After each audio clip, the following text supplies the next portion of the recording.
자신들은 양보한 것 없이 일방적인 승리를 거두었다면서 지소미아를 종료를 유예하는 것과 수출 규제는 아무런 관계가 없다고 했습니다.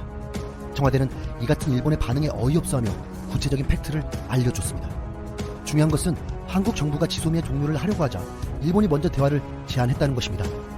25일 복수의 정부 소식통에 따르면 일본은 지소미아 종료를 일주일 정도 앞둔 시점에 한국 측에 화이트리스트 복원을 비롯한 수출 규제 철회를 논의할 국장급 회의를 하자고 제안해왔습니다. 여기서 일본은 수출 규제 철회에 한 달여 정도의 시간이 필요하다고 언급했다고 했습니다.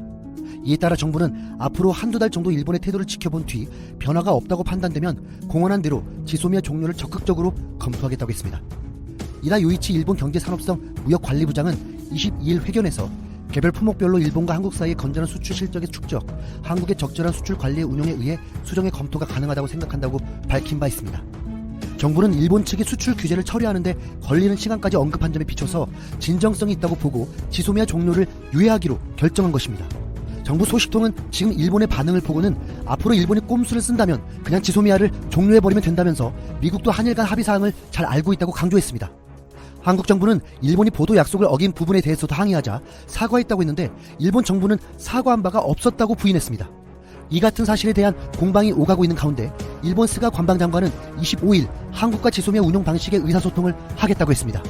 스가 장관은 만일 한국 측이 협정을 종료하고자 할 경우 앞으로는 충분한 협의가 이루어져야 한다는 것이 일본 정부 생각이라고 밝힌 것입니다. 또한 지소미아의 안정적 운용이 중요하다면서 한국 측과 운용 방식 등을 놓고 의사소통을 계속해 나갈 생각이라고 말했습니다. 스가 장관의 이 같은 발언은 한국 정부가 일본의 수출 규제 해제를 전제로 종료를 연장한 지소미아의 유효기간과 종료 통보 방식 등을 향후 협상 대상으로 삼을 것임을 시사한 것으로 분석돼 주목되고 있습니다. 일본은 이중적인 플레이를 하고 있지만 앞으로 한국과 대화하겠다는 방침은 확실해 보이고 있습니다.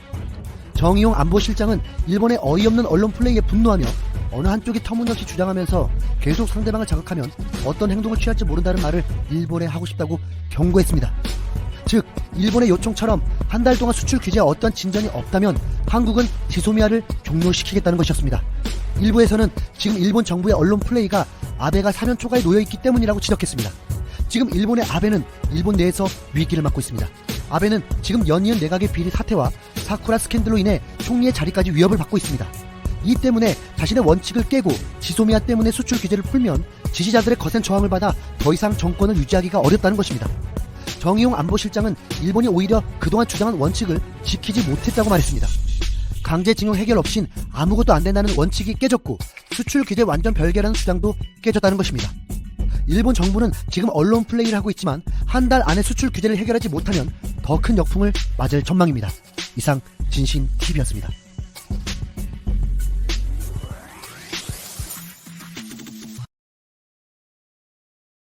개봉한 헐리우드 영화 백투더퓨처의 마지막 장면에서 운전대를 잡은 과학자가 한 말입니다. 그 자동차는 하늘을 나는 자동차 플라잉카였습니다. 이제 35년 전 공상과학 영화에서 본 플라잉카를 탈 날이 머지 않았습니다. 하지만 지금 세계 각국의 자동차 기업들을 앞다투어 개발하면서 이제 빠르면 3, 4년 후엔 플라잉카를 볼 수 있게 될 전망입니다. 우리 정부도 2025년까지 하늘을 나는 차의 시대를 열겠다고 선언했습니다. 그런데 지금 미국에선 실제로 플라잉카 서비스를 이미 실현하고 있습니다. 드론과 택시를 합쳐 부르는 에어택시입니다. 에어택시의 가장 큰 특징은 수직 이착륙이 가능한 드론을 이용한 이동 서비스에 있습니다. 헬리콥터와 유사해 보이지만 소음이 월등히 적고 안정성은 높습니다. 빌딩이나 주차시설 옥상에 이착륙장을 설치해 쉽게 오갈 수 있게 만들었습니다. 미국의 소형 항공운항 전문업체 플로트는 미국 내에서 교통체증이 가장 심한 지역 중 한 곳으로 꼽히는 캘리포니아주 남부에 에어택시 서비스를 시작할 예정입니다. LA 동서부나 남북을 잇는 구간에 40대의 에어택시 서비스를 운영할 예정입니다. 플로트 측은 교통체증이 심한 시간대에 2시간이 걸리는 거리를 15분 이내로 주파할 수 있다고 설명했습니다. 플로트는 에어택시 서비스를 회원제로 운영할 계획으로 일주일에 5회 통근하는 일반 회원의 경우 월 회비는 $1250에 이릅니다. 한 번 탑승에 $30 정도 드는데 일반 택시 비용과 비슷한 수준이었습니다. 미국의 우버도 무인 비행택시인 우버 에어를 내년부터 미국 일부 도시와 호주 멜버른에서 시범 운영할 예정입니다. 시범 운영을 마치면 2023년에는 정식 상용 서비스로 보급할 계획이라고 밝혔습니다.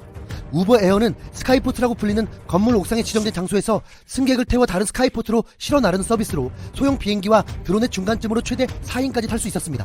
속도는 최고 320km로 전기로 움직이며 한번 충전하면 약 96km를 비행할 수 있습니다. 초기에는 사람이 운전할 예정이지만 이후에는 무인 자율주행을 목표로 하고 있습니다. 에릭 앨리슨 우버 대변인은 우버 에어가 멜버른의 교통 체증을 줄여 165억 달러의 경제 효과를 가져다 줄 것이라고 말했습니다.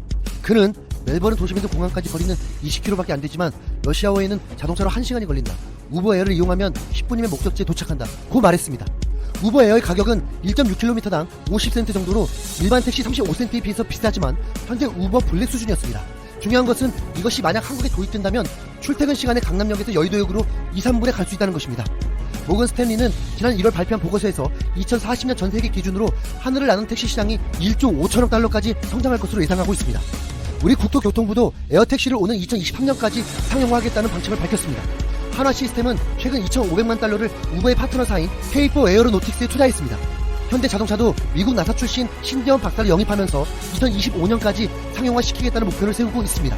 이제 전 세계뿐만 아니라 한국에서도 에어택시, 플라잉카를 보게 될 폴더블 폰에서 독보적인 입지를 차지했습니다. 화웨이나 다른 경쟁 기업들도 뒤따라 폴더블 폰을 도전했지만 별다른 성과를 거두지 못했습니다. 삼성전자는 240만원에 달하는 갤럭시 폴드를 없어도 못 팔 정도로 엄청난 인기를 누렸습니다. 점유율을 바닥치며 거의 퇴출되었던 중국 시장에서도 완판 행진을 이어가며 그 위력을 보여주었습니다. 올해는 물량이 제한적이었기에 내년에는 더 많은 물량을 내놓겠다고 했습니다. 또한 갤럭시 폴드뿐만 아니라 경쟁사들의 폴더블 폰들도 쏟아질 예정입니다.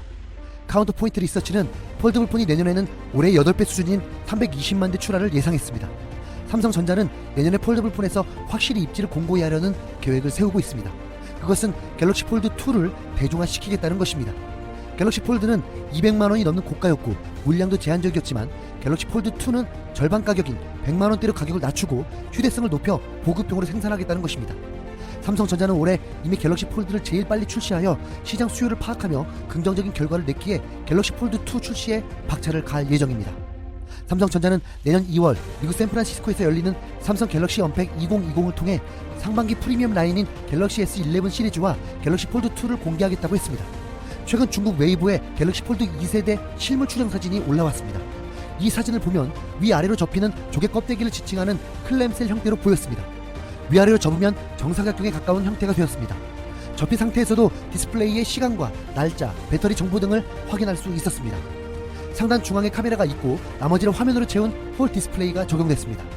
후면에는 듀얼 카메라가 장착됐으며 전면 디스플레이를 감싸는 베젤의 두께는 기존 삼성전자 제품에 비해 다소 두꺼워 보였습니다.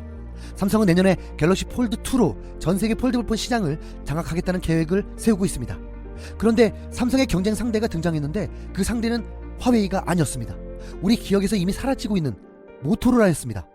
화웨이는 메이트 X를 내놓았지만 영하 5도 이하에서 펼칠 수 없을 정도로 디스플레이가 취약했고 미국의 제재 때문에 안드로이드를 지원받지 못해서 수출도 하지 못했습니다. 삼성보다도 먼저 폴더블폰을 내놓겠다는 화웨이의 최초 폴더블폰은 실패작으로 돌아갔습니다. 반면 지난 11월 모토로라가 공개한 폴더블폰 모토로라 레이저가 큰 반향을 일으키고 있습니다. 모토로라가 자사 트레이드마크인 피처폰 레이저의 디자인을 그대로 계승한 클램셀 형태 폴더블폰을 공개했습니다. 이 폴더블폰의 외형은 펼쳤을 때 전체가 하나의 화면이 되는 것 외에는 과거 모토로라 피처폰 형태 그대로입니다. 기존 삼성전자 갤럭시 폴드, 화웨이 메이트 X가 세로 방향을 축으로 접히는 것과 달리 가로 방향을 축으로 디스플레이가 안으로 접혔습니다. 디스플레이를 펼쳤을 때 6.2인치 화면이고 21:9 화면대입니다. 접었을 때는 알림을 확인할 수 있는 2.7인치 외부 디스플레이가 달렸습니다. 모토로라는 폴더블 디스플레이의 내구성에 완전히 자신한다. 스마트폰의 평균 수명 2-3년 정도를 충분히 지속할 수 있다고 설명했습니다. IT 매체터 버즈는 모토로라 폴더블폰을 펼쳤을 때 주름을 찾아볼 수 없다. 디스플레이 사이 간격이 거의 보이지 않는다. 굉장히 인상적인 수준이라고 평가했습니다. 특히 전화를 끊을 때 디스플레이를 위에서 아래로 접어닿는 경험이 즐겁다. 예전 플립폰의 방식을 유지한 것이 훌륭하다고 칭찬했습니다. 다만 세부 사양은 플래그십폰이라고 하기에는 부족했습니다. 배터리 최적화 등을 이유로 프리미엄폰에 주로 쓰이는 퀄컴 스냅드래곤 85 프로세서 대신 사양이 더 낮은 스냅드래곤 710 프로세서를 썼고 카메라도 후면은 1600만 화소, 전면 500만 화소 렌즈를 적용했고 배터리는 2510A였습니다. 대신 이 폰은 가격이 1,500달러로 삼성전자 갤럭시 폴드, 화웨이 메이트 X보다 낮았습니다. 한국 시장에서도 한때 인기를 끌었던 모토로라 레이저가 폴더블 폰으로 나와서 과거 향수를 불러일으킬 수 있다는 전망도 나오고 있습니다.